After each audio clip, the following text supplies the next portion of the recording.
কালকে একটা ভিডিও দেখলাম, কবরে লাশ রাখার পরে ভিতর থেকে লাশের যে আওয়াজ আসতেছে, একজন আলেম এভাবে নিচে কবরে গিয়ে তাকে দোয়া পড়ে পড়ে চেষ্টা করতেছে একটু শান্ত করা।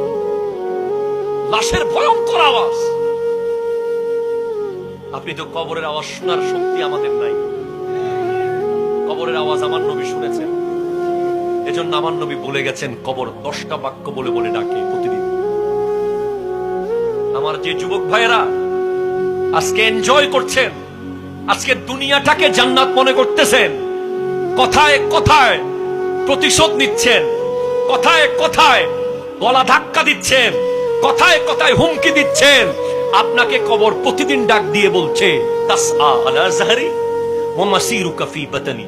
আমার উপরে দৌড়াদৌড়ি করতেছিস, আমার পেটে তোকে আসতে হবে। একটু লাইট চলে গেলে আমরা পাগল হয়ে যাচ্ছি। বিদ্যুতের জন্য আন্দোলন হচ্ছে, আর কবরে বিদ্যুৎ কই?